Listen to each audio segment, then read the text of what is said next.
In the early 70s, a man by the name of Michael Taylor committed one of the most gruesome murders in England's history. He was arrested shortly afterwards, and when asked why he had committed such a horrendous deed, he simply replied, "The devil made me do it."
One of the most terrifying prospects for any advocate of the paranormal is the possibility of being possessed by an evil or demonic entity. The age-old fear of demonic possession, especially by the devil, has lived with man for as long as anyone can remember. Early civilizations told tales of demons of the night who could seize hold of a person and force them to commit vile and cruel deeds against their will. Hebraic and Sumerian folklore spoke of Lilith, the purported first wife of Adam, who gave herself to evil spirits and visited men in their dreams to steal their essence. The Old Testament related how King Saul was invaded by demonic entities and underwent severe depression before young David cast them out, whilst Jesus Christ is said to have expelled 7 demons from Mary Magdalene as one of his many miracles. Islamic culture told tales of the jinn, a magical demon capable of granting wishes, whilst also seizing control of a person, and Hindu belief warned of rakshas, entities which could drive men to harm themselves and others. Over the course of history, we hear stories of the devil possessing humans without warning, and of the efforts to combat these demons in holy rituals called exorcisms. Yet what was once viewed as a genuine battle between good and evil has now come to be seen as hysteria, born out of primitive society's ignorance to scientific and rational explanation, and in some cases, even farce and entertainment. The wider world is largely unaware of the 1949 case of Robbie Mannheim, a Baltimore boy who was possessed by demons and underwent an excruciating exorcism, but is far more familiar with the piece of fiction it inspired, William Blatley's novel The Exorcist, and its 1973 film adaptation.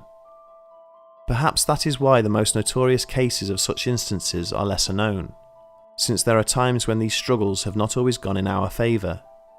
One tragic example is the 1974 case of Anneliese Michel, a teenage German girl who allegedly fell victim to demonic possession and died during the exorcism, a case which loosely inspired the 2005 film The Exorcism of Emily Rose. And perhaps it is also no coincidence that in the same year, one man in England fell victim to what many feel was a clear case of demonic possession and committed one of the most gruesome crimes in English history.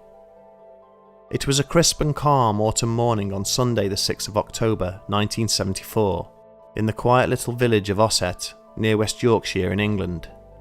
For the devout Anglican villagers, the highlight of the day was the regular trip to the morning mass, a traditional practice by the pious folk that had taken place there since antiquity. For one woman, however, the thought of heading out to church that morning must have been the furthest thing from her mind, as she picked up the telephone to contact emergency services. Just outside her window, she watched as a tall man ran stark naked past her front gate, yelling something incoherent about Satan and covered in what she described as red paint. As she urged the operator to send an officer to the scene of the disturbance, little did she, or in fact anyone in the quiet town, realise that the biggest scandal to ever rock their conservative community was just about to unfold. 31-year-old Michael Taylor was often described by neighbours as being a gentle and kind man, a loving husband and a wonderful father of 5. He was born and lived his whole life in Osset with his family, and although he made a modest living in a time of increasingly high unemployment in the country, he was generally a happy and affable man. Several friends even noted that they often heard laughter coming from his home, for he loved to tell jokes and often played with his children to no end. Things, however, took a sudden change in April 1974, when he suffered a back injury after falling from the rafters of a home whilst attempting repairs. Although the injury was minor, he suffered chronic back pain, causing him to resign from his occupation. As he struggled to find a new line of work, he began experiencing severe bouts of depression. In June, he eventually settled into a job as a butcher, and although it brought in a low wage, he cheerfully did his best to live a decent lifestyle. But all that appeared to change after Michael began to express discontent with his meagre salary, and behaved rather coldly towards friends and co-workers. He also experienced mood swings, often becoming confrontational over minor things, a trait he had never exhibited before. His wife Christine supported him during this troubled time, but became concerned by his sudden change in behaviour and confided to neighbours that she worried over his mental state. Her worries prompted a family friend, Barbara Wardman, to talk Michael into turning to a local religious gathering, the Christian Fellowship Group, to have them help him in his time of need. Even in the early 1970s, Osset was a very devout village, with much of the populace attending church regularly on Sundays. Wardman felt the word of God was the answer. She attributed Michael's change in mood to his religious indifference, opining that his lack of faith was leading to his employment difficulties and struggles at home. So it was with good intentions that she brought Michael to the group's meeting house on Saturday the 12th of September, and it was through her that he met the group's 21-year-old faith leader, Marie Robinson. It was a meeting that was to have massive repercussions. Claiming to be able to communicate with God, Marie Robinson easily accepted Michael into the group, and he fell almost immediately under their sway. Marie described her denomination as being a vital front line in God's battle against evil, and even claimed to possess miraculous powers, which allowed her to exorcise demons from individuals. The group also practiced speaking in tongues, prayed long hours into the night, and some reports even alleged Marie could summon the Holy Spirit during exorcisms.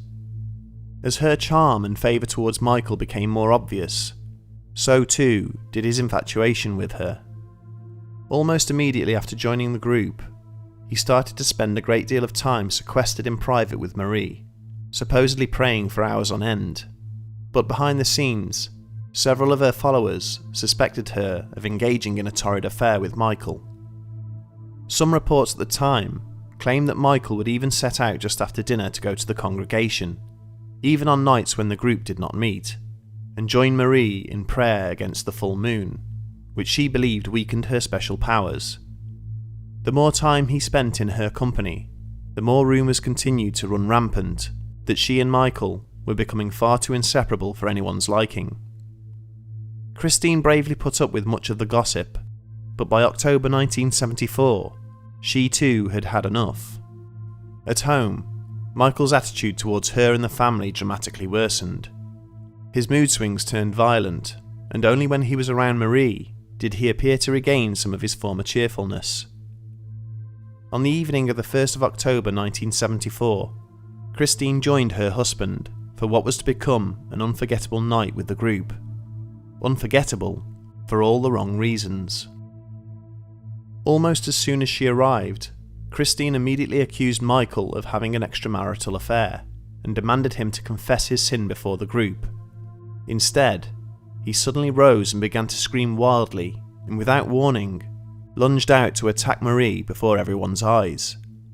Several group members helped to subdue him, but the look on his face was one of terrible rage and, as Marie later described, bestial fury. Marie started screaming in tongues and chanting "Jesus, Jesus" in an effort to calm him, and after nearly an hour of being restrained, Michael eventually succumbed. The following day, his mood had completely changed, and he claimed to remember nothing of the incident. Although wary, Marie forgave and absolved him, and reluctantly allowed him to remain in the group.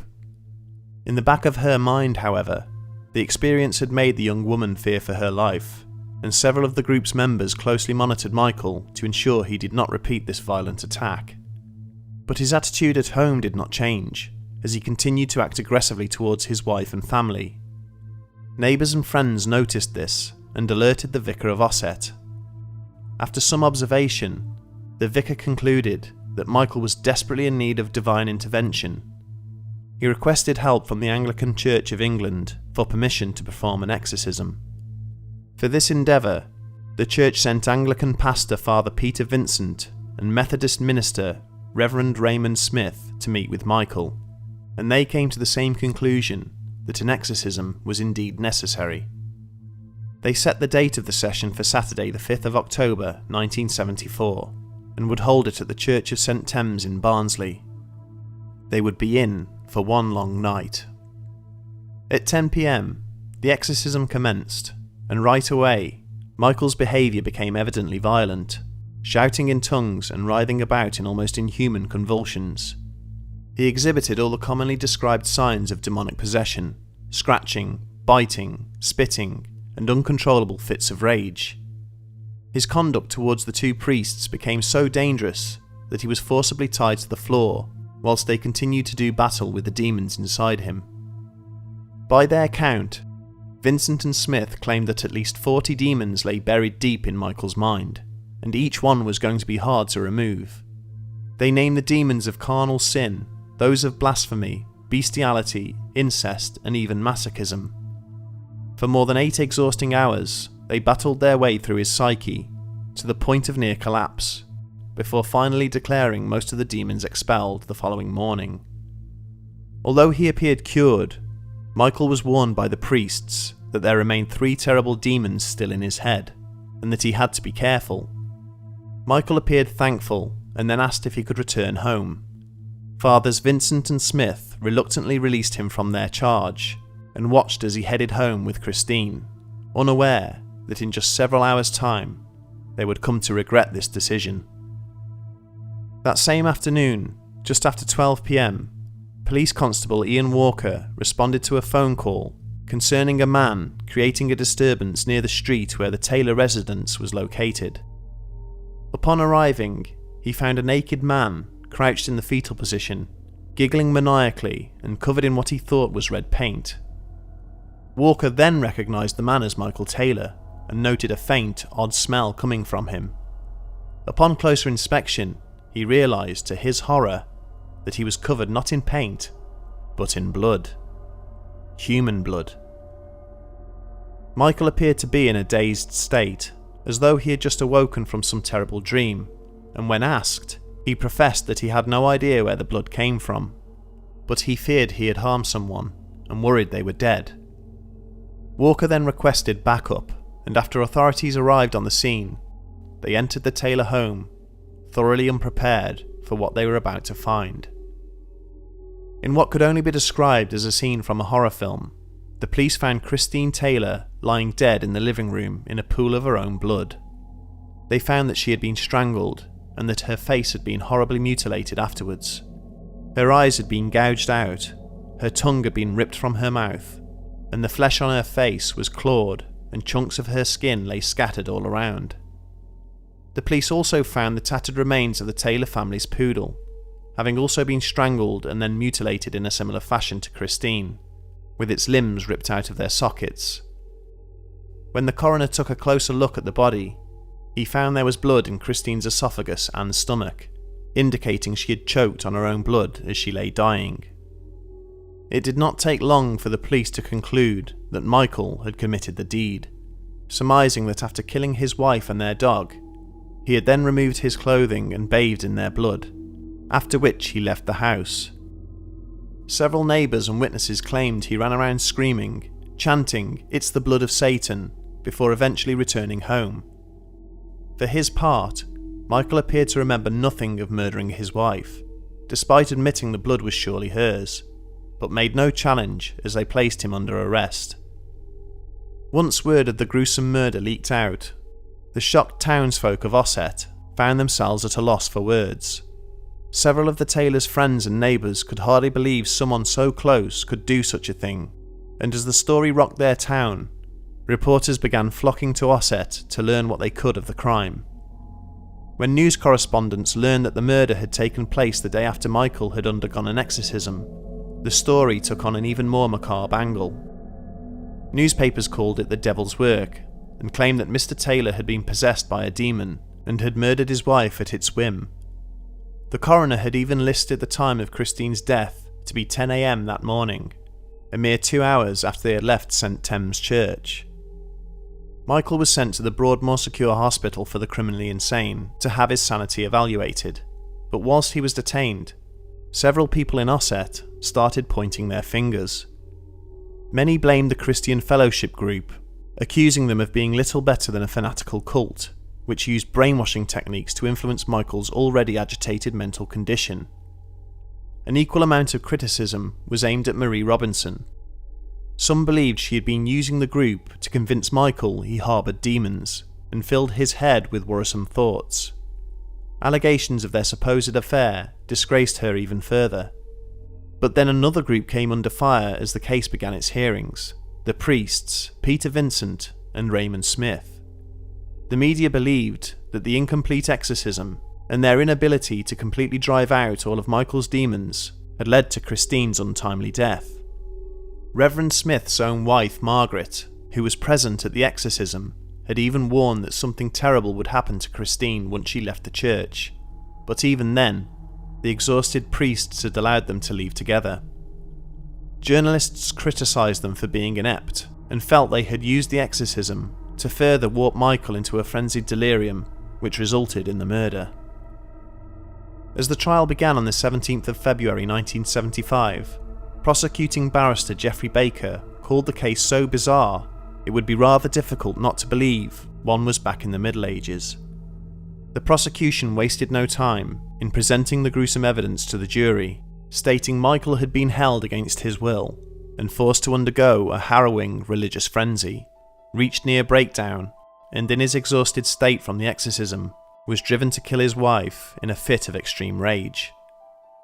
The defence, in turn, stated that the guilty parties not present at the trial, the Christian Fellowship group, Marie Robinson, and the priests, had merely used Michael for their own ends, experimenting on him and making him believe he harboured demons.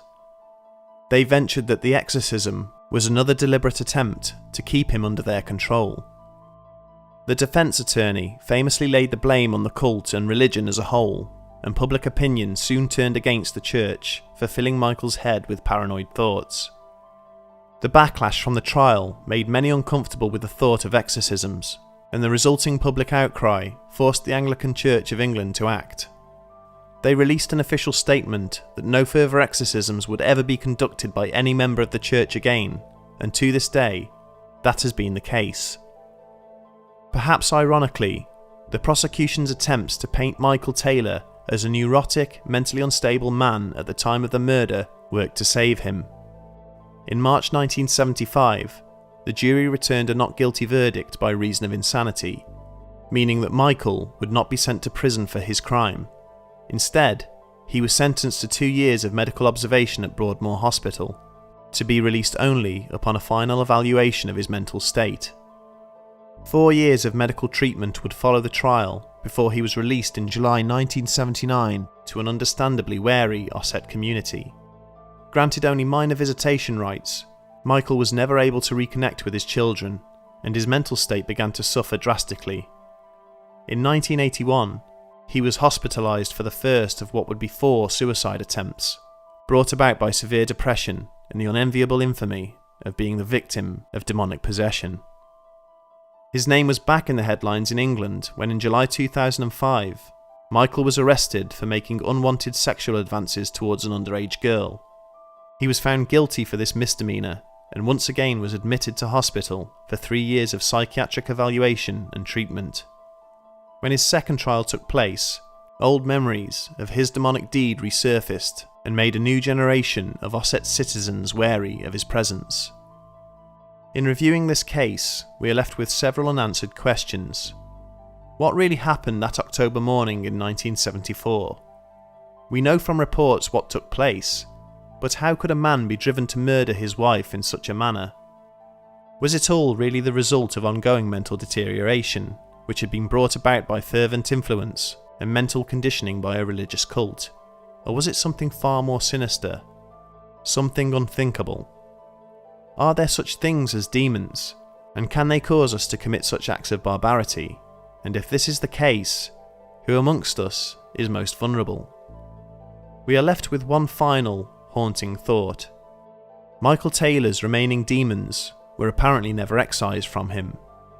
We are to question then, whether they ever truly left him, or whether they are simply lying dormant, waiting to come forth once again and remind us that we might each be carrying the devil inside.